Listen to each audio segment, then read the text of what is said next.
बिस्मिल्लाहिर्रहमानिर्रहीम। अस्सलाम वालेकुम माय यूट्यूब फैमिली। आप सब लोग कैसे हैं? उम्मीद है कि आप लोग ठीक होंगे। आज हम बहुत ही मज़ेदार किस्म के ताज़े शलजम बनाएंगे, जो कि सर्दियों में इस तरह जो ताज़े होते हैं वो पत्तों के साथ मिलते हैं। हम इनको पत्तों से अलग कर लेंगे, एक एक शलजम को उतार लेंगे। देखें कितने अच्छे फ्रेश और सीज़न के बिल्कुल ज़बरदस्त किस्म के शलजम हैं।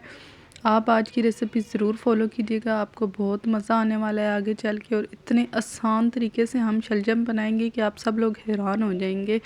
शलजम काटने के लिए हम किसी भी पीलर का इस्तेमाल नहीं करेंगे। पहले ऊपर से हम इसकी इस तरह स्किन उतार के, तो फिर शलजम की एक लेयर होती है मोटी सी, वहाँ तक हम इसको नाइफ़ से काटेंगे। पीलर के साथ काटने से वो नहीं निकलती, जिसकी वजह से शलजम पक के फिर कड़वे होते हैं, उनका जायका थोड़ा सा कड़वा हो जाता है। इस तरह इतने मोटा छिलका शलजम का हम उतारेंगे तो हमारे शलजम बहुत ही मज़ेदार और जायकेदार किस्म के बन के तैयार होंगे। आप कोशिश करें शलजम को छुरी के साथ काटें, पीलर या किसी और चीज़ का इस्तेमाल ना करें। इस तरह से नाइफ़ की मदद से सारे आप शलजम को छील के साफ़ कर लें। और देखें कितनी अच्छी और इतनी मज़ेदार हमारी ये सब्ज़ी बन के तैयार होएगी कि आप बाकी किसी और चीज़ को तो भूल ही जाएंगे।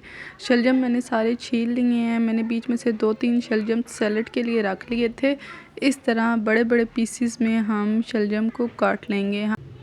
आप अपनी मर्ज़ी से किसी भी तरीके से शलजम काट सकते हैं। रफली मैंने थोड़ा थोड़ा इनको मतलब एक एक शलजम के मैंने 4 से 5 से 6 पीस कर, इसी तरह सारे शलजम को काट के मैंने इनको अब हम एक पैन में शामिल करेंगे।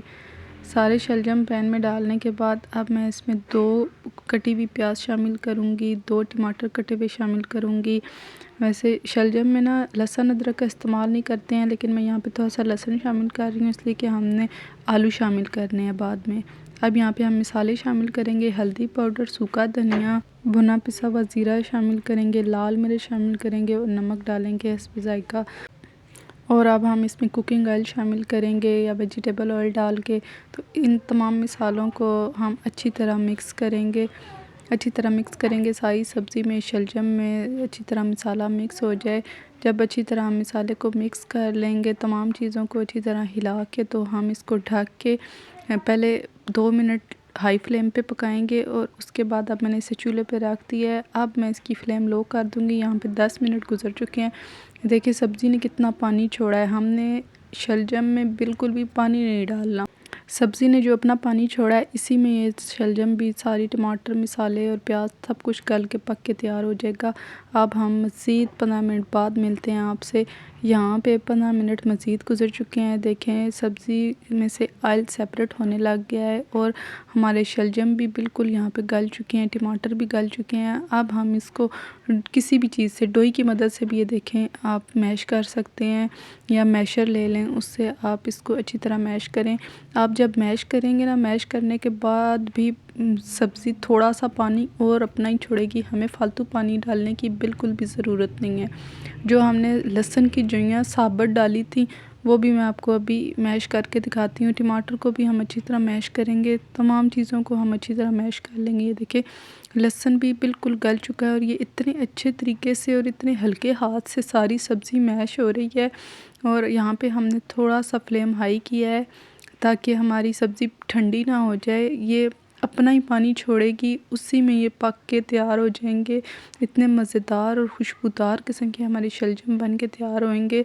अगर यहाँ तक आपको मेरी वीडियो अच्छी लग रही हो तो मेरे चैनल को लाइक करें, शेयर करें, सब्सक्राइब किए करें और कमेंट ज़रूर किया करें।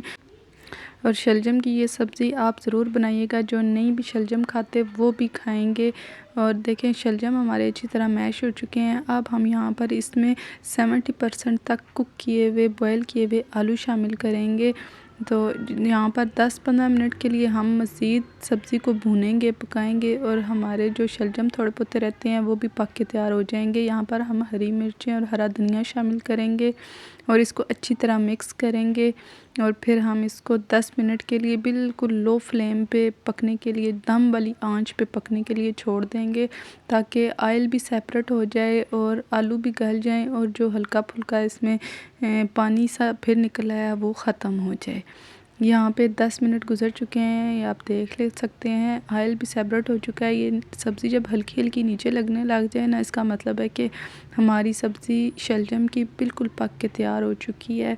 अगर आपको मेरी रेसिपी अच्छी लगी हो तो मुझे ज़रूर फ़ॉलो करें और ख़ुद भी बनाएं और सब घर वालों को खिलाएं। इसको आप तंदूरी रोटी के साथ खाएं, आपको बहुत ही मज़ा आने वाला है इसके साथ ही। मुझे इजाज़त दें। अल्लाह हाफ़िज़।